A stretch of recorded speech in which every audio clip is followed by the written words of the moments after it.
Hey, welcome to Film Fanatics, three film geeks discussing movies both new and old. My name is Dan. My name is Justin. And I'm Joe.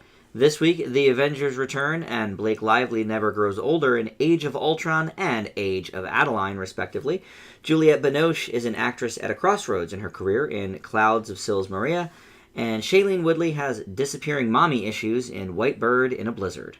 Our triple feature of older films is new classic Gravity, Justin's pick for old classic Watership Down, and we tackle the most successful box office film of all time in our Oscar A to Z, that is Avatar. First up, coming off of a $188 million weekend, the second biggest opening, only to the first Avengers, and that is, of course, The Avengers Age of Ultron. Joe? In Avengers Age of Ultron, the sequel to the original Avengers, obviously, the Avengers must work together to defeat Ultron, who is the new villain, voiced by James Spader, a technological enemy accidentally created by Tony Stark and Bruce Banner, who is now bent on a vendetta for human extinction. He also recruits, of course, Scarlet Witch and Quicksilver, who are apparently not mutants in this universe. I feel like I have to kind of put some of my nostalgic and geekisms aside a little bit here. I will admit, when I saw the movie with everybody in the big group, I actually had a lot of fun watching it. I think this movie is full of Joss Whedon's obvious dialogue, a lot of his quips, jokes. They're all over the place here. This story does try to be a little bit darker than the first one, but I'm not entirely sure it succeeds because it's still trying to be really, really fun, which isn't really a bad thing, but it's kind of at odds with itself there. There's a lot going on. I think the one positive and negative, I think they're kind of very closely interrelated, is that there's a lot going on here. There's a lot of characters, there's a lot of plot points, a lot to kind of move the story and the characters forward, but there's almost so much going on that it isn't really that easy to absorb all of it. Most particularly, though, the biggest thing for me was the action scenes. I didn't think they were quite as good as the last one. Now, admittedly, I think the strength of the first movie was that it was relatively simple and straightforward in its plot, and it also had the benefit of being built up by all these other movies, so it felt like it was kind of the culmination of various storylines, where here it's like they're just kind of throwing a lot of things together, and some of it works and some of it not so much. I think James Spader does a pretty good job as the villain. He's kind of fun, not as dark as I was expecting, but still kind of enjoyable. There were some plot points. I'm not sure if they completely worked out the well as they did. There's kind of a romance between Black Widow and the Hulk, which is sort of there, and you don't really know if it's going to go anywhere. And spoilers, it really doesn't, but I don't know if anybody's really surprised there. On the whole, though, it's still fun. The actress is still having a great time. I'm glad that Jeremy Renner got a lot more to do. I liked some of the quiet moments with the characters. But on the whole, I think this is a fun romp, but the original movie is still significantly better. I leave Age of Ultron with a B+.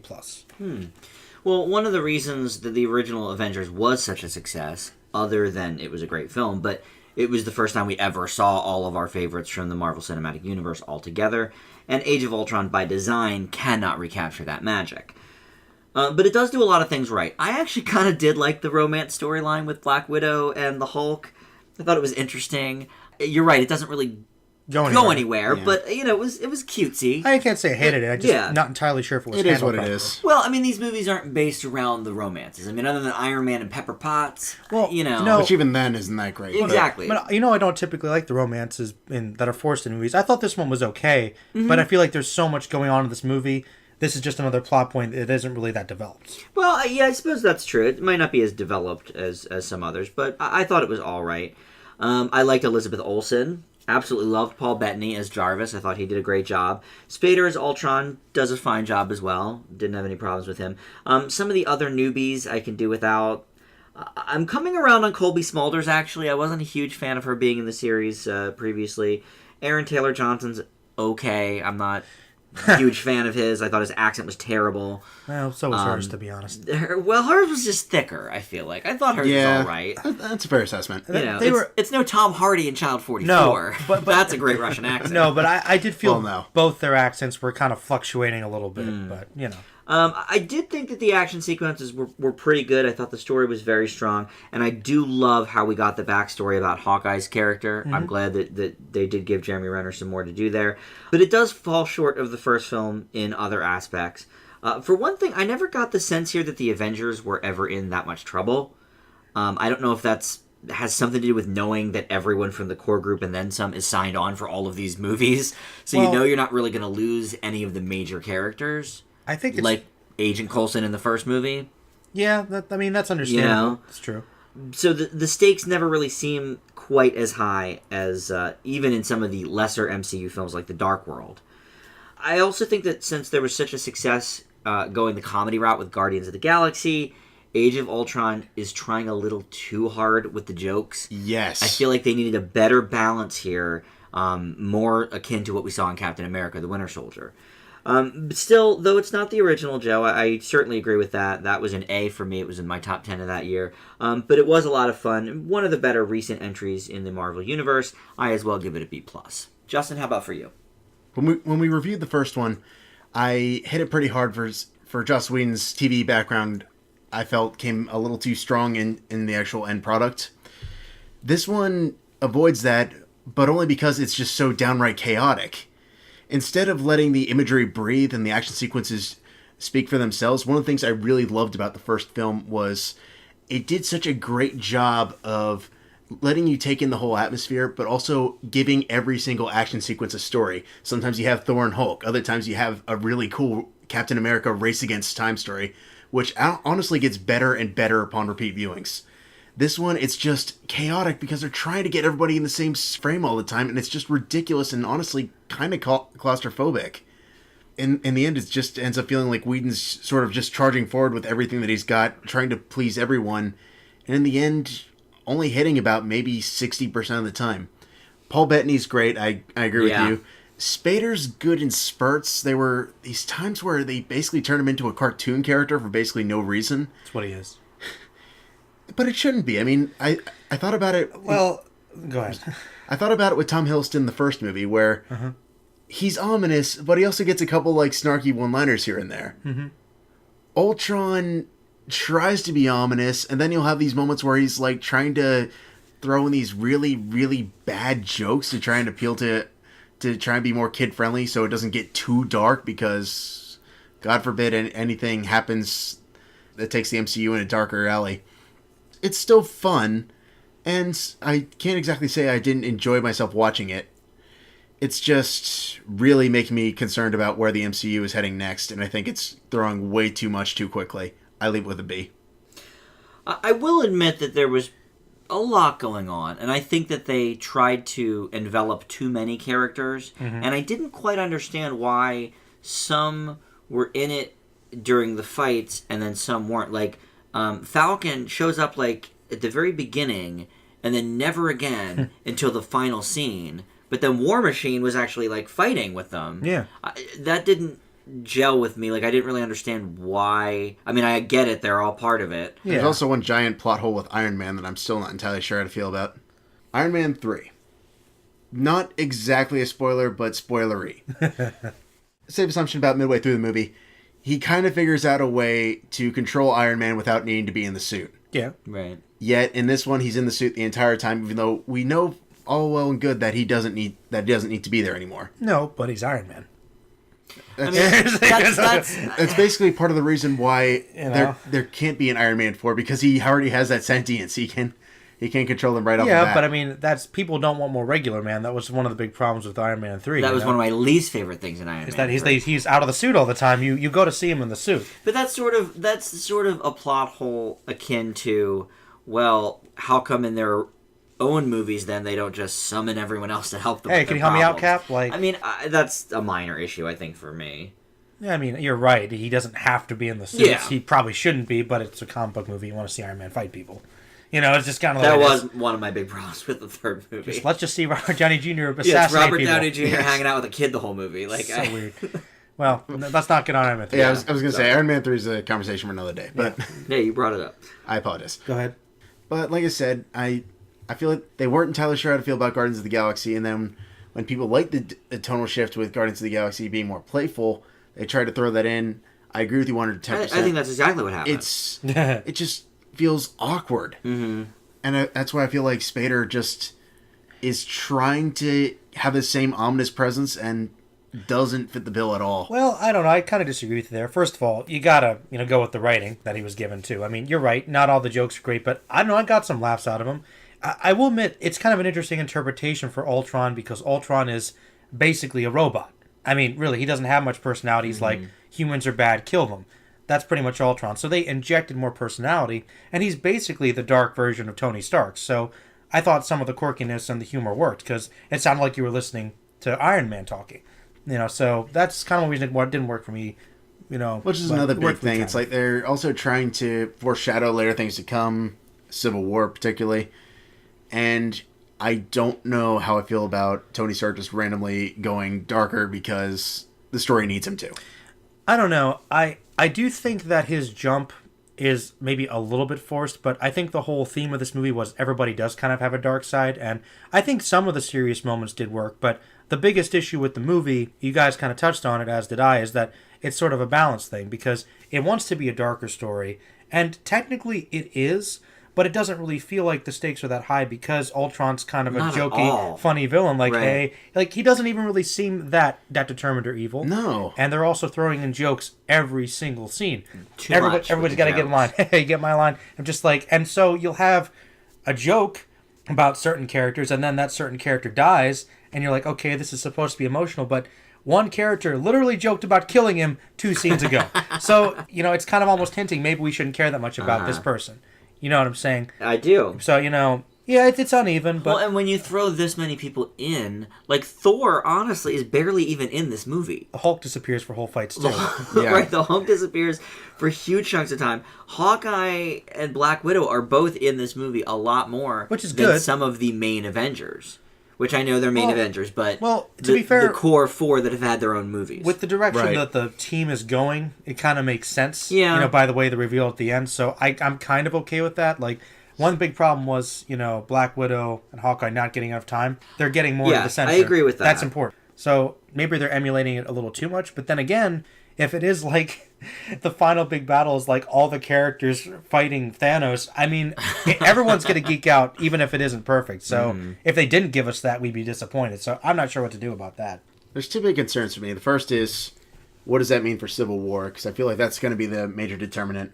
However, my bigger concern is the fact that it's going to be the first Avengers where we don't have the main people on board. It's going to be, based on what the rumors are, mostly the B-listers versus Thanos for the entire first movie, and then get the main guys for part 2, which I mean, we don't know I'm that not for sure how audiences are going to take that, to be honest with you. Like I said, I like the fact they're trying to emulate the actual Avengers, but I'm not sure how well that'll translate. I'm sure people will go see the next movie, but we'll see. I don't know. Yeah, I mean, listen, people are going to see these movies until they're sick of them. I think Ant-Man will be kind of the barometer of that. Mm-hmm. If nobody sees Ant-Man, then they're going to be like, okay, so we can't just turn anything into a hot property. Mm-hmm. I think Ant-Man will do well. I certainly don't think it's going to do Guardians numbers. I doubt Not it. even remotely. But, I think it'll do well. But I think my big problem with it really is just, the oversaturation of the movies themselves. And I just think these movies are going to get more and more bloated the more we add into them from the different franchises. Mm-hmm. So I fear for the 3-hour Avengers movie. Well, and we're getting closer and closer to that. I know we are. It's probably going to happen. Yeah. The question is, are both parts going to be 3 hours? I seriously hope not. Oh my goodness. Might be. All right, well, let's move on here. We've got Age of Adaline up next. Born in 1908, Adaline Bowman, played by Blake Lively, is mother to a 5-year-old girl and becomes a widow all before her 30th birthday. One night while driving in a snowstorm, she crashes her car and almost drowns, but a lightning strike to her heart not only jolts her back to life, but causes her to stop aging completely. Cut to 2014 when she's working at a library and her daughter is now pushing 82 years old and played by Ellen Burstyn, and Adaline has taken a new identity, as she has every decade for the past 60 years, to elude law enforcement from making a science experiment out of her. She meets a man in an elevator, Ellis, played by Michelle Huseman, and the two take a liking to each other, but Adaline has not been in a relationship in decades because of her secret. Harrison Ford and Kathy Baker co-star as Ellis's parents. Now, Adaline is not short on obvious plot points, and the incessant, obnoxious narration is clearly the worst part of the movie. Even trying to go highbrow at points and explain the science of Adaline's condition, it sort of reminded me of our recent home media moment, Men, Women, and Children, where a similar type of narration really brought it down. But I thought Lively did a really good job here, probably the best I've seen her, even with some kind of hokey dialogue from time to time. I thought her chemistry with Hughesman was okay, and I admit I got a bit emotional watching this movie, enough to leave it with at least a mild recommendation. It's not great, but I'll give it a C+. Justin? Surprisingly, we're not too far away from each other. Okay. But here's my biggest issue with this movie. The movie itself has no idea what it wants to accomplish. Now, Blake Lively is a better actress than I like to give her credit for. She did a fantastic job in The Town, which I think is a little overrated. Oh, I always forget she's in that. Yeah, she did do well in that. And she does honestly give a pretty solid performance in this, but I struggle getting behind a character who acts like such a snob at nearly every opportunity. I find her incredibly frustrating to get behind, and even when there's a couple moments where she's not snobby, I still don't like her that much. The chemistry with Hughesman's okay. Ford is basically going through the motions. He's Han Solo. He doesn't have to try that hard anymore. But though ironically, I thought his past version did a really good Harrison Ford Oh impersonation. my god, yeah. Like That was uncanny. both vocally and he just looked completely the part. Yeah, I thought that was real good. I was getting a little creeped out for a bit. But overall, I just think throwing in a script that's trying way too hard, and I couldn't agree with you more on the narration. That was horrible.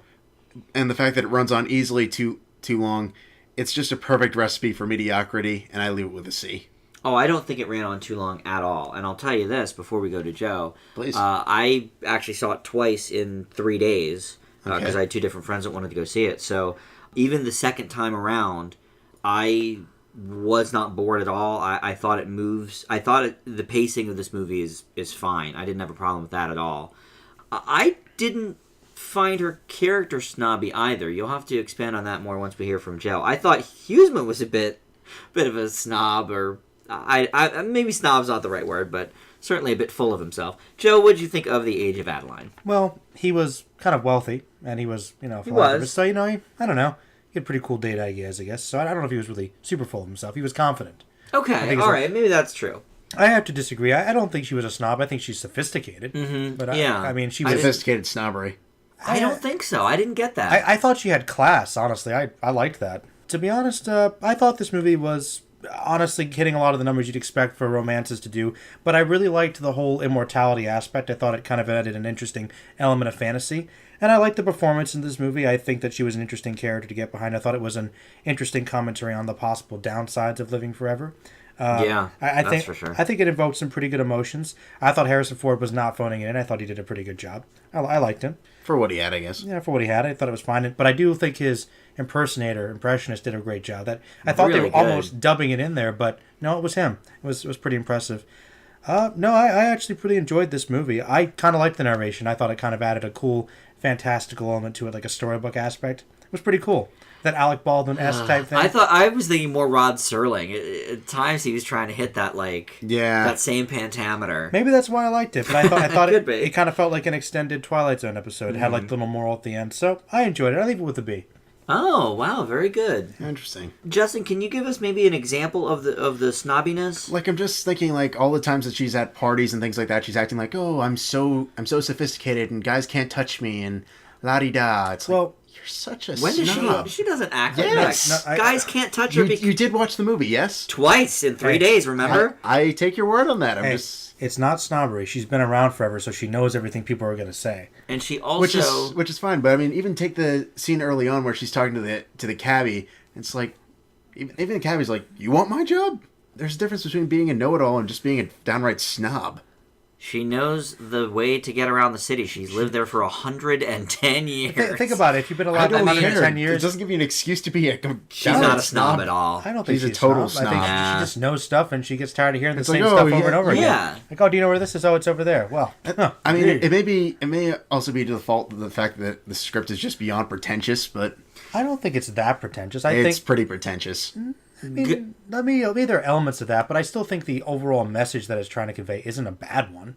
I like the themes of the movie. I don't think it's trying to be too smart. I'm not debating the message of the movie. Well, yes, I am, because the fact of the matter is, Wait. I don't think it's that What I pretentious. think is funny, though, about that is... I mean, you like movies like Mr. Nobody, which I think is super pretentious. To me, this is not pretentious. It's a little It's more- It's a little bit weighty. It's trying so hard to be smart. It's looking cocky. Well, it is definitely, as Dan said, it's a little heavy, I think. It's Yeah. certainly not subtle like Mr. Nobody.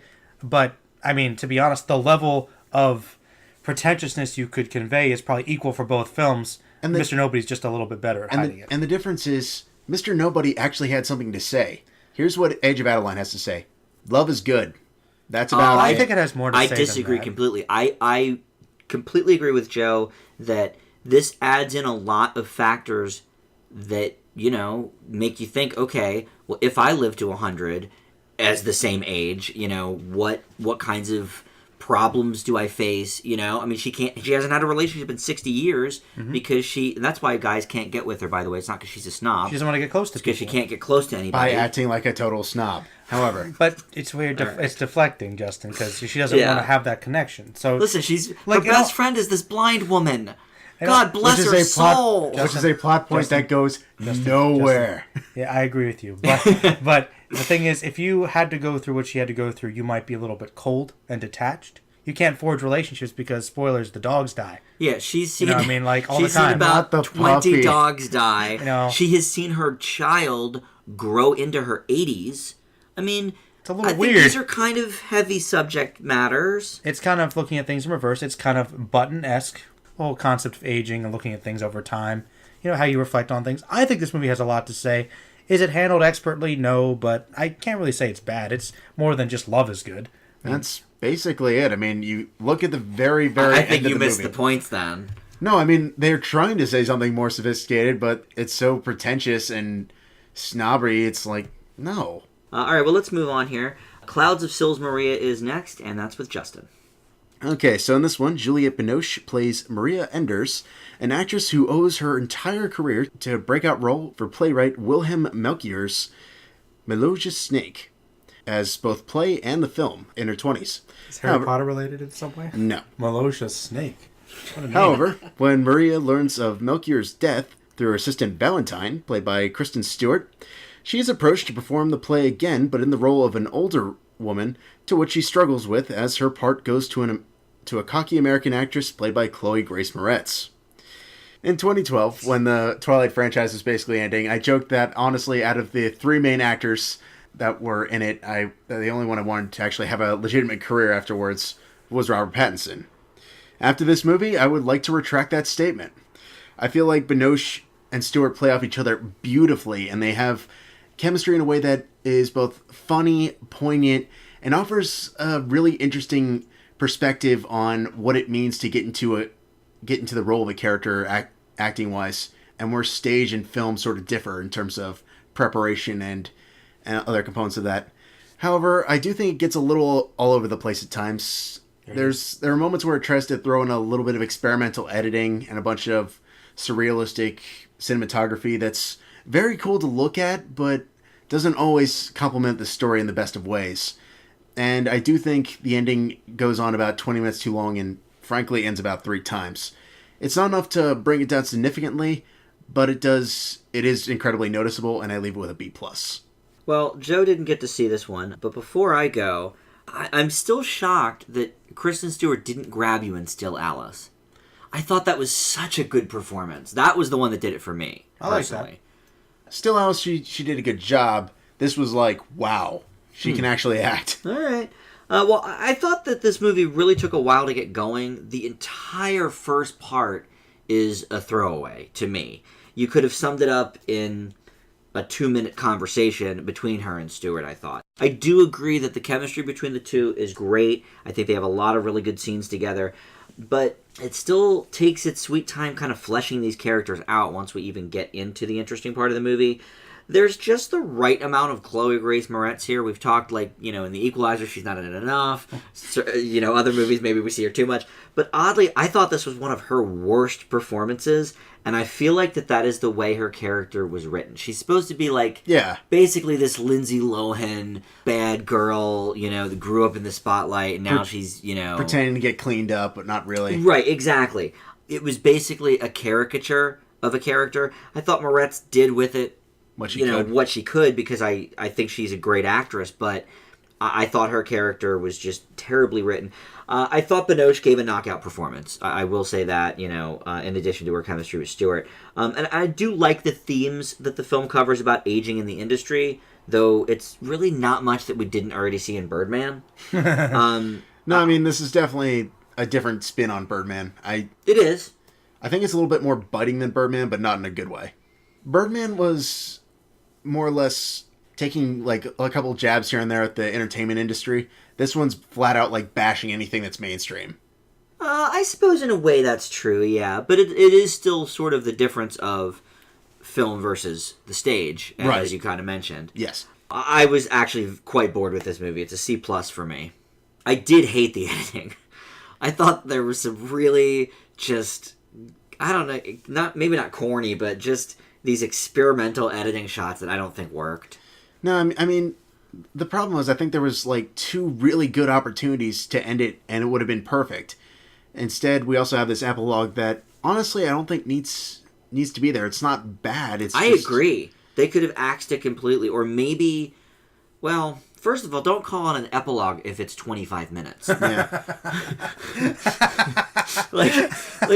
The way it was, Joe, is it actually would fade to black and then say part 1, part 2, epilogue, and the epilogue was literally 20-some minutes. It was ridiculous. Epilogue's 5 minutes tops.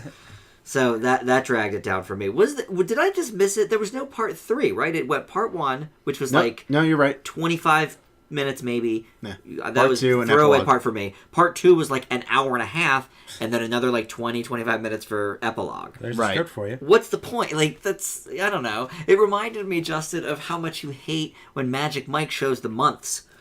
It was just why is this here? It has no business. Who cares? Yeah. It had a lot of good things going for it. The acting probably top among them. And I thought the themes were good, but I just thought there were so many missed opportunities here. Oh, yeah, it could have been a lot better. And we sort of covered this topic of the satire and the industry slamming when we talked about Maps to the Stars. That there's been a lot of these movies lately. Oh, yeah. This to me is definitely Middle tier. middle to bottom tier, I would say. Maps to the Stars obviously is the bottom for me, but yeah, this isn't that much better, I didn't think, unfortunately. So let's move on. We've got our home media moment, and that is White Bird in a Blizzard. Joe? Well, White Bird in a Blizzard, that sounds like a pretentious title. I feel like this is the theme of the show. It's a pretentious show. I guess so. It's a 2014 American drama/thriller, apparently, produced, written, and directed by Greg Araki. Ooh, Arrakis, Dune. I like that. It's cool. The film is based on the novel of the same name, which I've never heard of, and stars Shailene Woodley, Eva Green, and Christopher Maloney, if anybody's ever seen Law & Order. That's right. In 1988, Dan's favorite year, possibly. I mean, it's definitely a good one. 87 probably is a bit better. 88, there was And Justice for All, Metallica. Anyway, in 88, when Katrina Kat Connors, played by Shailene Woodley, was age 17, her mother, Eve, played by Eva Green, disappeared without a word. The story weaves back and forth with flashbacks of Eve's past life to the present day, as well as dealing with Kat and how she deals with her mother leaving her. I think this movie is trying to say something poignant about budding sexuality and just the relationship between people. Kind of similar, I guess, to the previous film you guys talked about, aging and the issues between the younger generations and how you deal with things and this very struggle. But there's also apparently a murder mystery thrown in there somewhere. And Ish. And some people might not be saying what they're saying. I don't know. This movie feels to me like it's made up of characters that are really more caricatures, to be completely honest. We see Shailene Woodley's character expressing herself, but it feels like she's going by the numbers, and just various types of scenes like this we've seen just done better in so many other movies. Like her therapy sessions with Angela Bassett, I mean, they were okay, but after you've seen one, you've seen them all. Basically. And there are other side characters that are just barely there. Precious was in there. A little bit. The Punisher, one of her friends. The Punisher was in there as a cop that she has a relationship with. It's Thomas Jane. It just feels like there's a lot of unexplored plot points that just don't need to be there. And the most interesting part, which is Eve, her mother leaving, is barely touched upon, even though it's the center of the movie. And so it seems like it's about Woodley's struggle to become a budding woman while dealing with her mother leaving her, but then there's the murder mystery, and it just seems like it's completely all over the place and unfleshed out. I do think that the performances were okay. Woodley's was actually pretty decent. I mean, I don't know if it's her best, but certainly it was very interesting seeing her in a more serious adult film. Because I'm so used to seeing her in these like YA types of films, it was a different side to her. So I did like that. But like I said, the other characters are okay, but nothing's fleshed out enough. And the character you're supposed to care the most about, which I think is Eve, because there's so little developed about her, you hate her. You don't see anything really redeeming about her. You're supposed to. You understand Should we miss her? I mean, you understand what they're trying to say, but you just can't like her because all they give you is the bad. And that's pretty much all you can say about most of these characters. So by the end, it's a C-. Based on your review, not as low as I thought it would be. I mean, don't get me wrong. I thought the performances in the movie were decent, and I liked what it was trying to say. I thought it was fair. It was paced fairly well. Like, I wanted to see where it was going. I wasn't bored, but there just wasn't enough fleshed out there, and it was just so uneven, and it's exhausting. I sort of thought that's how this movie might go. I have to say, I found myself really engaged with this movie. No. I recognize that it's kind of like a Lifetime movie with bigger stars. Pretty and a much. slightly bigger budget. For lack of a better word. But listen, I enjoyed the mystery component. Just when you kind of think everything's fairly obvious, I thought the twist at the end was really interesting and good. The flashbacks are a little bit disjointed. I do agree we don't really get enough of a sense of the Eve character to really miss her. Also with that, I'm not sure if Green was even the right choice for the role. She's terrible in this. She's not good. And I like her a lot. I love her. I think she's a great actress. Even when the movie's not very good, she's usually pretty good in it. You could tell, like, she's just... I know what she's trying to play, but it's just... Yeah. You don't buy her at all. It was almost like... Not robotic, but like... I don't know. It just wasn't wooden. her... Yeah, very wooden. Maybe it wouldn't, yeah. Dry. But you're absolutely right. Woodley... Another great performance from her. She's pretty good, yeah. She really can wring a terrific performance out of, some mediocre material. Obviously, I like this more than you, Joe, but I thought Maloney was all right. A little bit hokey, but I thought he did, fine. Joe doesn't agree. That's all right. I definitely do think this falls more into guilty pleasure territory, but it did work. I'll accept that. It did work for me, and I'll give it a B-. All right, Justin? I'll accept that. It is pretty silly. It is. It is very Lifetime original movie. Just on the plot conceits alone. But, No, I'll tell you what. I liked Maloney when he wasn't randomly psychopath. I liked that. It was Because so why not? stupid. I thought it was funny. What is it with them trying to shove him and make him the psycho like in Sin City 2? That's right. Who was the psycho cop in that? Like, was just too busy playing the good guy on SVU? Is that what it is? Justin. Oh, no. No, I knew Justin would hate this. That doesn't surprise me. That groan. Not only that, but also trying to remember how I felt about this 2 months ago when I originally saw it. Oh, no. Well, that's why you wait till we do it for HMM. Good surprise, man. There's some degree of intrigue in terms of wanting to hear about this murder mystery, particularly when the trailers were running around. But there's one major issue with this movie, and it's the protagonist for me. I'll admit I have a sort of love-hate relationship with the career of Shailene Woodley. This, I think, is far and away her worst performance to date. She's whiny, she's obnoxious, I don't like her. Well, that's the character. But I don't really like anybody in this movie. I think you hit the nail on the head there, Joe. Well, there really aren't that many people that are likable. But I mean, it does have a couple promising moments. The scenes with the therapist are kind of interesting. But ultimately culminates in this twist that's equal parts forced and doesn't make a whole lot of sense other than let's throw in something for shock value. Well, they kind of really foreshadow it really obviously early on. It's just a movie that's trying to be a bunch of different things and honestly ends up none of them. And I feel like if you had the talent and they were willing to commit more to this movie, it might have been better. And I'm with you, Joe. I give it a C-. Again, I thought that would be lower. You really did not seem to find much redeeming in this movie. No, I mean, there's some interesting bits, and I feel like in the right hands this could have been really good. It's just all over the place and doesn't ever come together. It's his mustache, Dan. If you shave the mustache, I true. think Only they had shaved the mustache. it would have been like a C plus thing. And given Eva Green more to do. That's the biggest thing. That's, I think, the worst part of the movie is that it really doesn't give Eva Green a lot of character development. It sucks. And she just doesn't play it very well. I think she knew it too because you didn't use your Eva Green properly, so why she could act? That is true. Although she was naked in the first scene she's in. She's in a snowstorm, so you can't see anything. But she was naked. Look, it wasn't classic Eva Green style. It wasn't that sexy though. No, it definitely wasn't sexy. So, you know, I mean, it was naked. But I mean, not everything could be 300 Rise of an Empire. But yeah, that was sexy. The big surprise of 2014. Actually, it was. I love that movie. We should not be bringing that up as Which much is as we weird. do. No, but it presents a good question though, Justin, because I don't think you liked this character that Shailene Woodley plays at all. You also don't like her character in Divergent, but if she is doing what the script requires of the character, I don't think that that's necessarily a bad performance. I don't think I've ever seen Shailene Woodley give a bad performance in film. Now, on that terrible TV show with the teenager... Secret Life of the American Teenager. I mean, she was the best one on it, but it was still bad. Okay. But I can't think of in film a bad performance that she's given. And I agree, this character isn't that likable. Maybe it's not even that well written. But I think she plays the role very well. But I feel like she could have played it in a way that we could have eventually gotten behind her. It's just... we don't.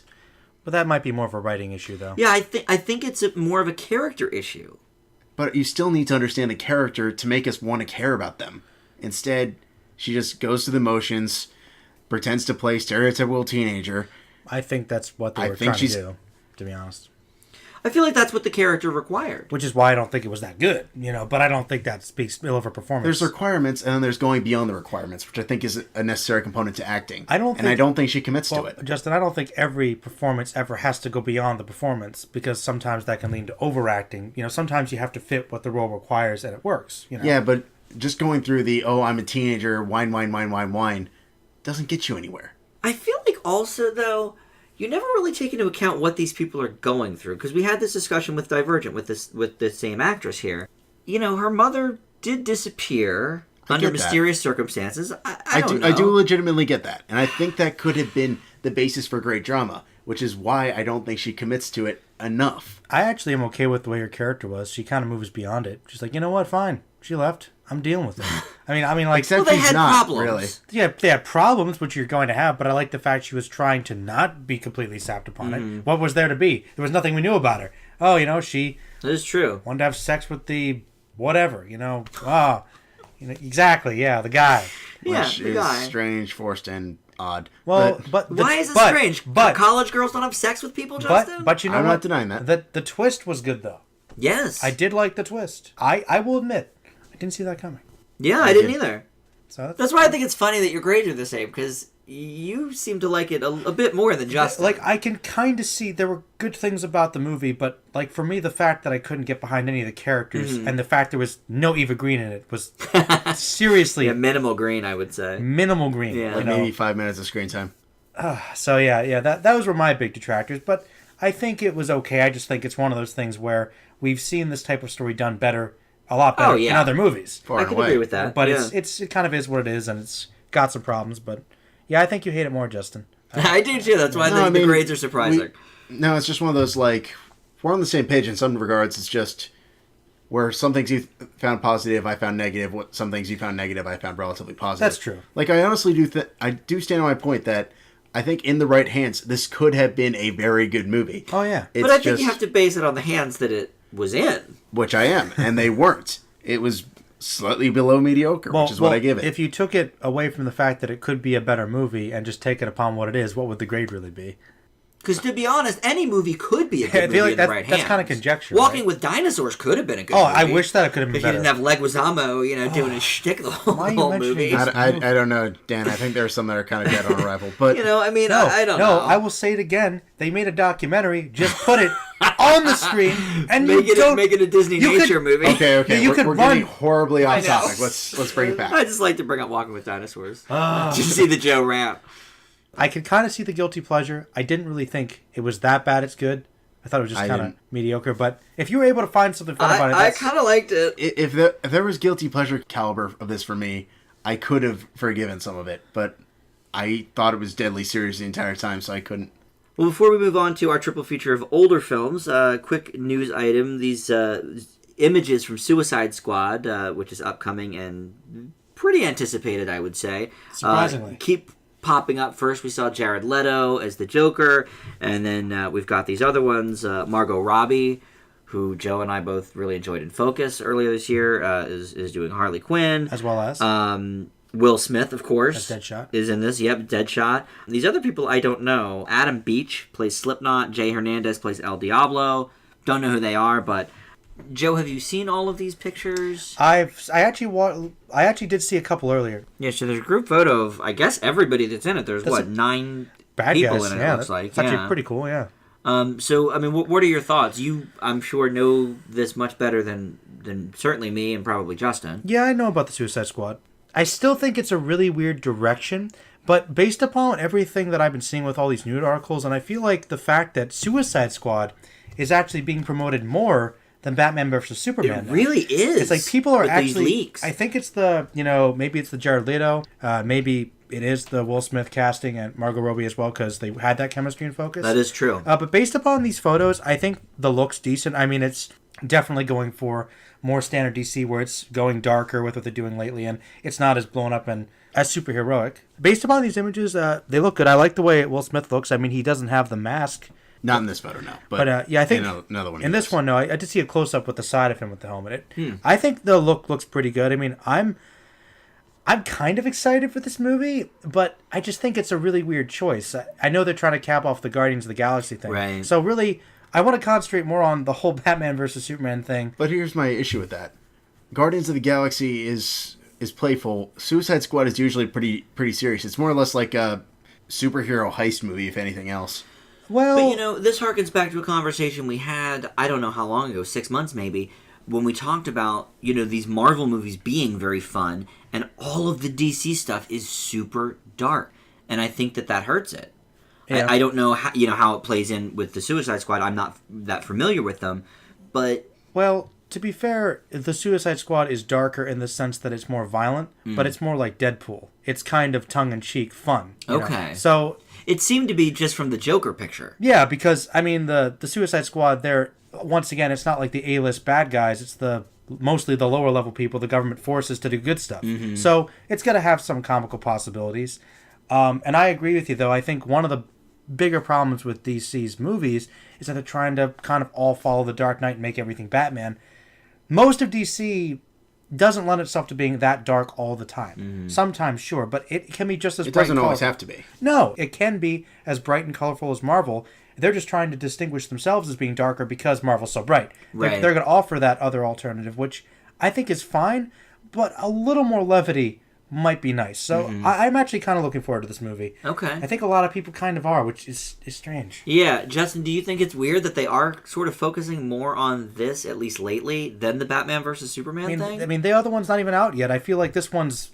I'll be honest, Batman versus Superman has basically gotten flack right out the gate ever since the Batfleck controversy. That is true. Suicide Squad, I don't think a whole lot of people know what it is, which I don't think is a bad thing. Obviously, Guardians of the Galaxy, but... It's kind of apples and oranges, if you don't mind my saying. I don't know. Well, people know the Joker, and they know Harley Quinn, at least. Yeah, they're pretty big. They know those two, but it's in a very different context. Yeah. I do think it's a much-needed tonal change, which I think is really going to help them out in the end game. If they are going to try and do an expanded universe, which they're shooting for, clearly, but I don't think they're going to get entirely off the ground. Well, I don't know. I mean, obviously, I think that the Batman-Superman movie, just because it is what it is, will probably do well. Enough for them to get enough for them to get the Suicide Squad thing on. I think there's enough interest in this one, they'll give it a shot. But I think the reason they're promoting is because to get people's foot in the door, obviously there's Batman, Superman, but to keep them coming back, it might be Suicide Squad. Mm-hmm. To be completely honest, because at this point people have doubts about everything else. Here's my sole issue though with Suicide Squad. Suicide Squad is, like I said, is basically a superhero heist movie, but the catch is, without giving too many spoilers, not all your favorites are going to make it. And this is why I think it's actually not an issue. Because, well, for two reasons, Justin. The thing about Suicide Squad is they're kind of disposable. The name kind of takes it. Like, yeah, sure. You guys can die. And most of these people, what are the names of some of these other villains? El Diablo? I'll tell you something. I don't know who that is. He's gonna Wow. die. So, like, we're literally... And we don't know the actor either. No, we so don't know that the actor. doesn't He's bode well. probably- I'd say maybe 5 people will survive out of the 10. And that's fine if the most popular characters go on and they can bring in new villains, possibly better ones. Like, hey, let's get Scarecrow in there. Ooh, Sure. people know who that is. That actually creates more of a revolving door. And also, it is kind of the sake of the characters to die. Just the nature of the beast. So, I think it actually opens more possibilities. You can actually bring in better ones next time. Yeah? No, I guess we'll find out in a couple of years.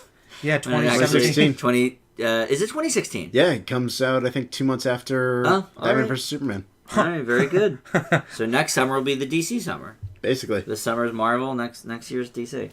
All right, well, let's move on to that triple feature then of older films. We start with new classic, and this week that is Gravity. This is a 2013 Best Picture nominated sci-fi film, directed, produced, and co-written by Alfonso Cuarón, who took home Best Director that year. Now, it stars Sandra Bullock and George Clooney, and almost nobody else. Bullock plays Ryan Stone, a biomedical doctor on her first space mission, and Clooney is veteran astronaut Matt Kowalski. Unfortunately, a Russian missile strike has created a ripple effect, and a cloud of debris is about to pass by while Stone and Kowalski are outside the spacecraft to service the Hubble telescope. Suddenly, all hell breaks loose, and they are stuck outside with limited air and limited time to get to a nearby Chinese space station. Placed firmly in my top 20 for 2013, I wondered on our Best of the Year show if, while viewed on a TV screen, the removal of the insanely good 3D effects would hamper my enjoyment of the film. I'm happy to report that it does not. Bullock gives the performance of her career here, and Cuarón's direction is still flawless. Now, I do admit that if this were my first time through, it's possible it wouldn't have been so captivating, but I actually think it holds up just fine on the small screen. Gravity is still an A. Justin? Well, in between seeing it in theaters and the long-awaited return to NCS, I've spoken with many different people about how this film would hold up on home viewing. Now, I'm not going to pretend that the visuals are the exact same as the actual experience. That's an entire different monster in and of itself. But honestly, what makes Gravity such a great movie to me isn't always the visuals, but the fact that it's this really fascinating character study about loss, recovery, and choosing to overcome that. I agree with you 100%, Dan. Bullock gives She nails it. easily one of the best performances of that year, and I would happily argue it's her best performance. Certainly better than Blue Jasmine. Wasn't that same year that Blue Jasmine won Best Actress? Yes. Sorry. I didn't mean Sandra Bullock was in Blue Jasmine. I'm sorry. No. No, I'll admit sometimes it gets a little episodic, jumping from situation where chaos happens to another situation where chaos happens to eventual final climax. But it's still, I would happily argue, a solid film on a second viewing, and I still stand on my A. Yeah, that's kind of always my problem with these types of movies. I mentioned it when we did All Is Lost as well with Robert Redford. When it's kind of a one-person show, it does get kind of episodic because, they have nobody to play off of, so it's just sort of going from situation to situation. But, yeah, I still think it holds up very well. Now, Joe, you were not a detractor of Gravity, but I don't think you placed it in your top 20 of the year. So let's hear your second take on Gravity. Gravity, I think watching on the small screen does detract it a little bit. I do think if you did watch it in the theater or on IMAX, it's kind of hard to disagree. The visuals are fantastic. It definitely was shot well for that. I have to give it points for that. I think the story is incredibly basic. I think that Bullock does do a good job, but I don't think it's outstanding. I think George Clooney does pretty standard George Clooney stuff, but I thought they had decent interplay. Yeah, it's pretty basic. It holds up well. It is a solid feature, but I think that it's not really that fantastic. I leave Gravity with a B. So very overrated. Up for nine Oscars, I believe it was, or 10 Oscars. I think Cuarón's a good director, and I think that for the visual component, sure. I think that the fact that he spent so much time on that for that alone, I'm fine with him getting that award. I don't have a problem with it. I think the movie is decent. It works. It's good. It's entertaining. But I don't think it does anything particularly groundbreaking. I've seen, I don't know if this is light science fiction or not, but sci-fi thriller, whatever. Yeah, sci-fi thriller, I guess. It's not one of those things that kind of touches on a lot of the big ideas, but I've seen other movies do it a lot better here. It's, like I said, visually it's fantastic, and nobody does a bad job. It flows well. It's a good watch. I just don't think it's the best thing since sliced bread. Well, no one's arguing that, but I mean... You guys it's, might. You it's gave it still A's. a basic... Yeah, I would. I mean, that's, I think won't it's pretty deny good. that it's a simple story, but it works, and they make it flow in a way that's believable and honestly gives us a lot of great character development in 90 minutes, which is far more than can be said for half the stuff we've already reviewed this episode. And it is also kind of in real time. Not the whole movie, but a large chunk of it is. Definitely. Which I always appreciate. And because of the 90-minute runtime, I never feel like we're struggling to find new problems for her to have. Or I think it's a very tight movie. Without it feeling forced or overly heavy-handed. Yeah. It's a little heavy-handed. I mean, the part where she At kind of makes times. herself a fetus floating there in the womb of the space shuttle was a little much for me. They're trying to play with visuals, and Cuarón is known for having a couple things. I mean, But- Harry Potter and the Prisoner of Azkaban. But I'm pretty sure I'm not the only person that has said that's heavy-handed, and it's pretty basic, obvious imagery. I'll go with that. You know, there's some of that there. I'm not saying it doesn't look good. I mean, it's nice. I'm just saying, you know, and plus there are some things that were a little cheesy, like the whole George Clooney's back thing. I don't know. I personally think that was heavy-handed. Character development that worked, sure, but you know, I liked that scene. it's a little cheesy. But I always like it when Clooney appears. It worked for what it was. It was a little strange, but I mean, it's a strange situation. I will ask you this, though, Joe.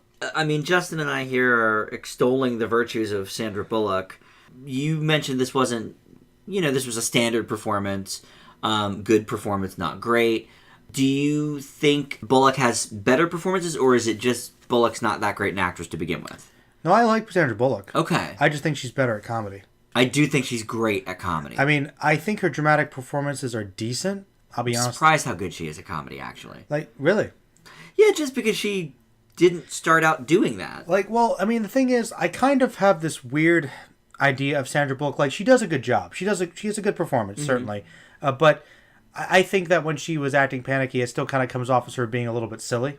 Okay. I mean, and I think that my favorite element of Sandra Bullock is when she's transitioning from her more comedy-based days into more serious roles. You guys will laugh at me, but one of my favorite performances for her is from Speed. I think she's good in that movie. It's not bad, but I mean... She's good in Speed, but it is... I mean, it's a popcorn movie. Yeah. Exactly, but I Yeah. think she fits better with it.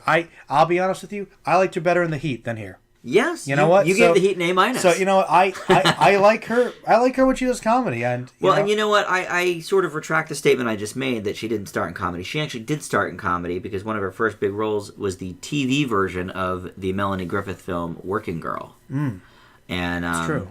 She's young. Yeah, so I guess she sort of does come from comedy, and she's had a lot of romantic comedies, but I think The Heat certainly is a different breed of comedy. Absolutely. That we've seen. But all right, well, up next we have our old classic, and that is Watership Down. That was Justin's pick.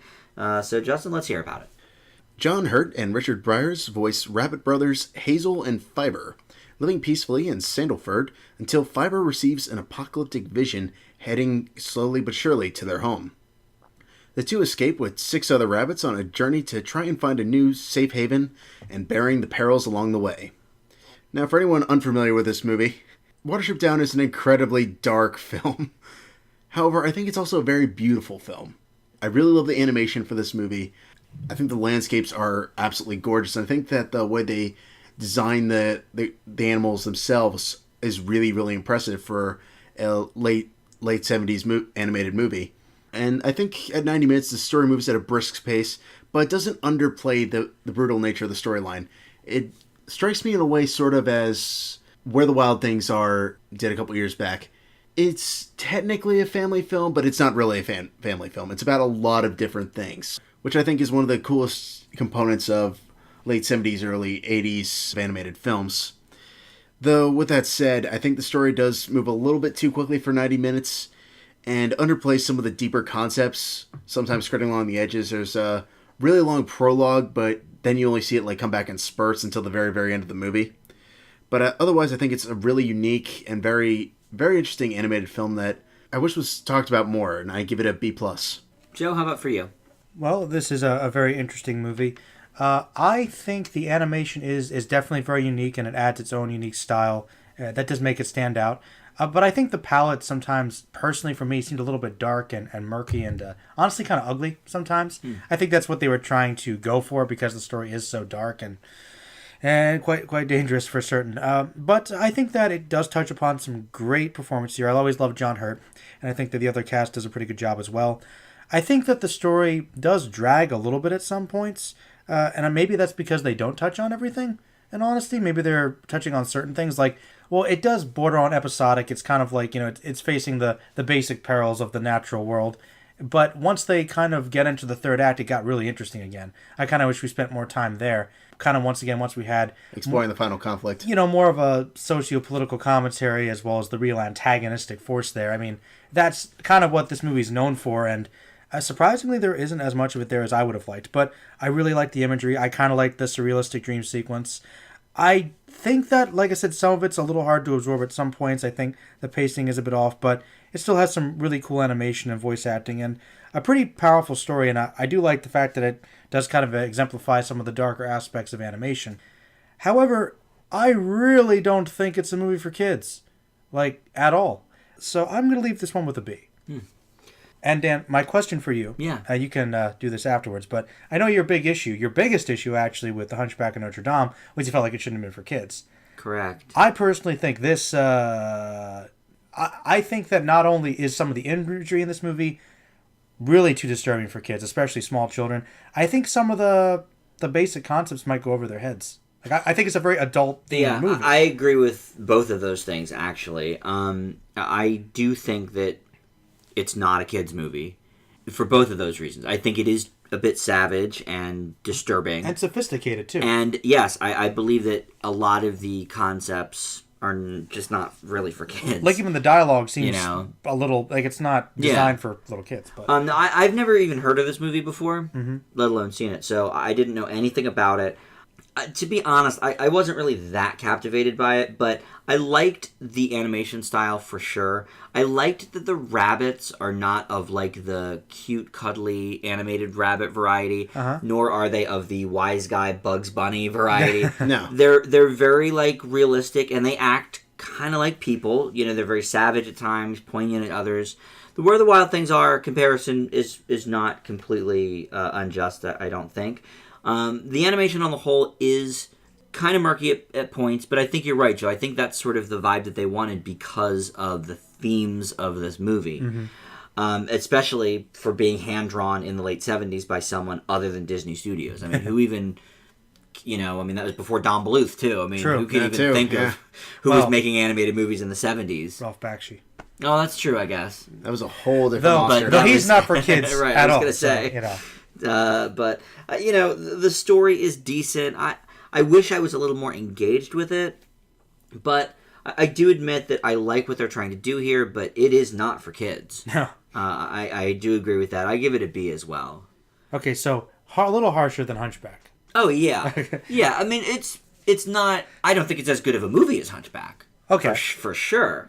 I think Hunchback's big downfall is the song numbers in between the... In really inappropriate places. Yeah, I mean, this one is not a musical, which I think speaks better that, okay, this is not a Disney kids movie. I do wonder, though, I mean, Justin, do you know how this was received in the 70s by children and families? Pretty controversial. Is this the family movie du As jour a in matter of 1978? fact, I do. Okay. Not happy. Commercially, it actually did exceptionally well. It did lead to a TV series eventually. Okay. However... But is that because people didn't know? They just saw it was animated, so they went to it? No, actually, it is notorious for being as violent and disturbing as it is, and there are still, apparently...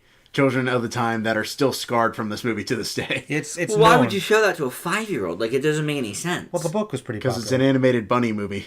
Well, right, and that's the issue. But the whole book apparently was about the whole Falkland Island struggle and some commentary on Vietnam and So that's not for kids anyway. No. fascism. Then again, it's kind of like an Animal Farm type thing. Yeah. You can show it to kids, but you really shouldn't. But it's not. It's kids can read it because animals, but it's not really for kids. Well, look, I'll say this. In 1978, there was no PG-13. That too. This movie certainly isn't an R, but I don't know. There's a pretty PG is ridiculous. It's PG-13. I think it would legitimately be PG-13, but since it didn't exist at the time, let's slap a PG on it and hope it works. And people will go, I guess. Though there's one thing I've noticed a lot when it comes to animated movies is It's amazing what animated films can get away with and get stamped like people. Because they're not real people. Yeah. But I mean, I would agree with that. But I think a kid, though, I think it's a flawed system as always. Can but... associate that. A kid. I mean, I know I could be traumatized by some. I mean, I didn't watch things always as dark as this when I was a kid, but there are some pretty disturbing things, just disturbing imagery and concepts for kids. I mean, look at Beowulf, which featured like him ripping things apart and nudity. Oh, but PG-13. It's animated though, so fine. I can't see a family going to Watership Down. Hey. I mean, listen, you know, my older brother was 3 in 1978. You know, if my parents took him to this, he would still have nightmares probably about the bunny murders. Well, this is also the stigma about animation in the West. You know, if it's true. If it's cartoons, it's for kids. Then it's for kids, which is not true. No, you're right on that, and I think that confuses a lot of parents because all we've really ever had in the mainstream is Disney until about 20 years ago. Yeah, or 25, whatever. But you're right. You know, The Wind Rises was animated as well, and I don't think a lot of people are thinking 4-year-old isn't really going to get anything out of that movie. Oh, pretty colors. That's about It's about it. Yeah. All right. Well, very interesting choice, Justin. Yeah.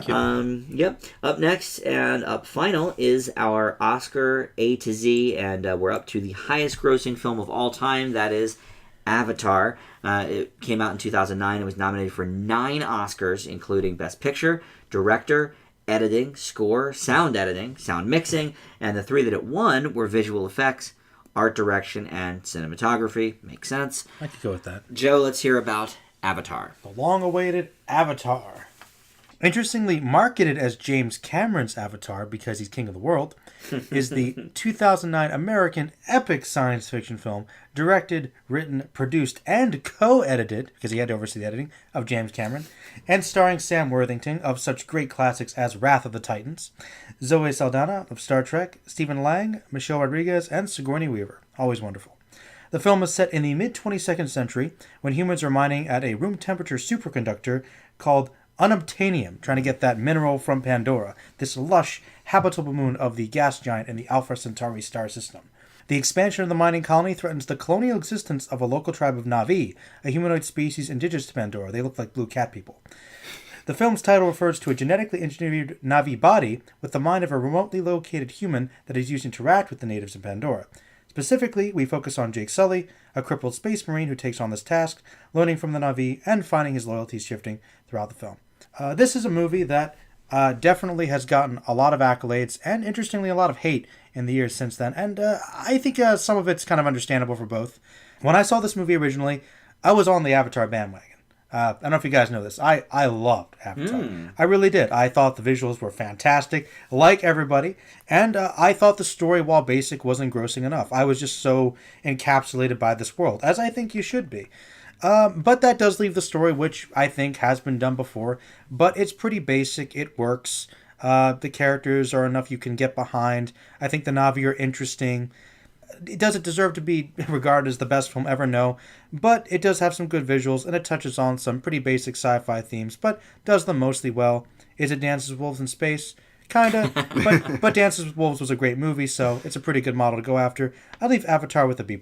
Okay. May surprise you? I didn't know you were such a huge fan Yes. on the onset, so I didn't know what to think. Yeah, I loved it originally, and as I thought about it, and as people started, coming with various opinions, I looked at it more critically and said, okay, it's not the most original thing ever. It has problems, but there's still spectacle. I still think on a basic level it works enough to carry that the amazing technology just gives it a little more of a boost for me.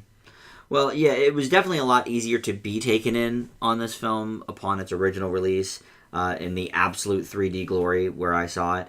I never had any ounce of desire to watch it again, though, after that, on a big or little screen. So I'm very torn by this film because visually, I mean, there's no denying that it looks amazing, absolutely top-notch, even 6 years later and on a TV screen. But I think it's interesting that we're running this the same week as Gravity because, of course, I had those same questions about Gravity. Whereas I feel like the story of that film is enough to hold it up on its own merits. The same can't be said here for Avatar. The acting is all right. I actually forgot Michelle Rodriguez was in it, so that was Well, exciting to see her again. She's kind of a throwaway character. She is, but God bless her. I like her. Throwaway character though. Yeah. But the story is just so incredibly blah. It has been done before. The writing is tedious, and it's a visual masterpiece. And that's great. And I could watch the movie all day to look at the visuals. But next time, maybe I'll do it with the sound off, so I don't have to deal with the rest of the nonsense. Oh wow! It's a B- for me. Justin, The hate. I really. No, I like it. I wasn't even taken in by it originally, other than the visual component. I like the fact you don't like it that much, actually. Well, this is one that sort of falls in the category of Boyhood, where after watching it, you sort of need to take a step back and admire some of the intricacies to this film. James Cameron created a thoroughly detailed culture that interlocks with a bunch of other aspects of a world in about a decade that's both unique, fascinating, and honestly, if we're going to talk aliens, relatively believable. Yeah. Now, I'm not going to deny that the story is the most original. Honestly, I don't think any of Cameron's movies are, but it's not a bad thing. He borrows from classic movies, so you can argue the same thing for Quentin Tarantino. It still works. The acting's a little hammy at times, but for the most part, I like that everyone was on board with this and was committed to it. The visuals are stunning, though without the 3D, you could argue whether or not they still hold up. To me, they don't bother me that much. But I do think the characters are interesting. The story is mostly compelling. It does have some cliches and some flaws. I leave it with an A-. It's certainly not Titanic or Terminator 2 Judgment Day, but it's not a bad entry into Cameron's portfolio. I do admit I like the Na'vi as characters, and I sort of like their society, I guess. But Without the visuals, though. yeah, without the vituals, it would just be nothing. I don't know. Yeah, it would just be that, plug your hair into the thing. It's, it's so frustrating because visually it's so great. And I really respect that James Cameron, basically invented, 3D. This 3D camera that they use for it. I do think the visual component does hold up on even a TV as small as mine, but just everything else. What was your question in regards to Titanic? Well, I knew that Why is Titanic so great? Well, more or less because, as Justin has pointed out to me every time I bring up Avatar, it seems, is how James Cameron's films, they are following very basic structures. They follow very basic, relatable stories that everybody can follow and get into, and building up this fantastical concept around it to make it more entertaining and cinematic. But the base story is always there. Now, I know that Titanic's one of your favorite movies. It is.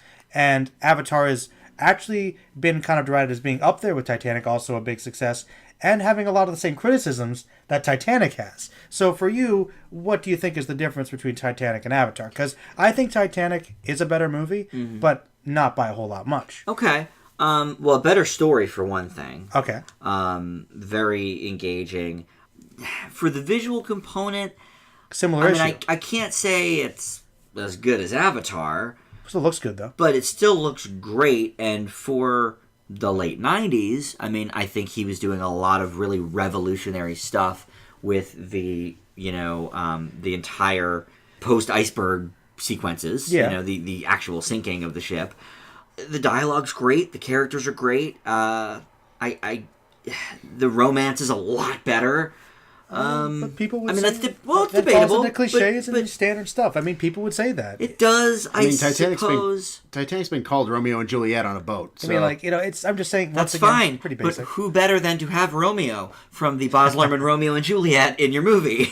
That's not what I'm arguing. Right? Well, then why did they have Claire Danes there? That would have been all right. I like Kate Winslet. I would say better. But I don't know. You got to go for that. You might as well do it true. I know. The only thing I could think is it because there's just more human interaction and it's less fantastical, therefore it's easier for you to get sucked into their story? Because I don't think that's really a factor for me in films, obviously. I also find, the Toy Story movies engaging, and those are toys. They're not people. I guess they're kind of people to me, but... In the sense of the story. But also with Titanic, you had this sort of binary dynamic in terms of the first part of it is very much like period piece, drama, love story. Historical, thank you. Which I liked. And then the second act is a straight up disaster movie. And both work in their own merits. Okay. your go-to example for the main movie it's ripping off, which I've heard before, is Dances with Wolves. And Pocahontas. And Pocahontas. I've never seen Dances with Wolves, but just on the basis alone of the plot of Dances with Wolves versus the plot of Titanic, I'll take Titanic 1,000 times over. Oh, so it just doesn't seem like something that would interest me that much. So just on a very basic level. Oh, well, maybe that's interesting for me, because I actually do like stories where the guy learns about being native. Like Last Samurai, for instance, is another one. Learning kind of being integrated. I mean, maybe I just find that interesting. Like, you want to know something, though? My favorite scene of Avatar. It's actually the very beginning. Interested. It's the very beginning. When Sam Worthington is just kind of in stasis lock, and you kind of get that shot of him in space. No, it's a great shot. It's a well-filmed scene. Like, it reminded me of like the Ridley Scott Alien. Like, I just thought it was really big and expansive. So all the colorful stuff on the planet, I actually care less about. I kind of wanted more stuff in space with the human side of things. Well, you named something else then that I really don't care for. I think Sam Worthington is not that good of an actor. You know what? I don't think compare him to Leo, and there's no question. That is true. The acting's there. However, when you look at this in comparison to all the other movies that he's made recently, leaps and bounds. You're right. Better. I think this is his best performance, I guess. I think so. But I still don't think he's that great in it. I think he does what the role calls for. Kind of going on somewhere. All right. I think he fits the bill. I bought him as the the damaged Marine. Okay. I thought it was fine. Well, it's very interesting to hear your alternate take of that movie, knowing that you were like obsessed with it, and were you one of the people that like wanted to go live with the Na'vi? And I wasn't quite that bad. Okay, but I did see it about 3 or 4 times in theaters. Wow. I know I saw it 3 times. So this was literally my second time through ever. Yeah, I liked it a lot, but I kind of burned out on it. Okay, like after a couple years, I like I said, I actually read some reviews, watched some videos, heard some stuff, and my one buddy hates the movie. Okay, he's never seen it, which that's weird. Kind of annoys me. Yes, but well. Okay, so you burned out on it after 4 times in theaters, whereas I saw Titanic 5 times in a month. Still love it. Titanic Mondays. So it just kept getting better. No, that was just in theaters, and then we had Titanic Mondays once it came out on Blu-ray. But yeah, so maybe that's a factor as well. But all right, well, I figured that would be a bit divisive because I know I'm not the hugest Avatar fan. That's fine though. I'm glad. But, that's gonna wrap it up for the show this week. We've got. Summer movie now season is upon us with Avengers, so we'll have some great action movies and animated films and all of it coming up in the next few months. And Joe, I'm sure on the Merlin channel you guys are going to do some film-specific reviews. You've already got the Avengers one up. And you can subscribe to our channel if you have not done so yet. And also the Facebook group up and running, Film Fanatics with an exclamation point, and the Twitter feed at Film Fanatics Pod. The 5-word reviews there are posted weekly leading up to that week's episode. So we'll see you back here next week. Bye!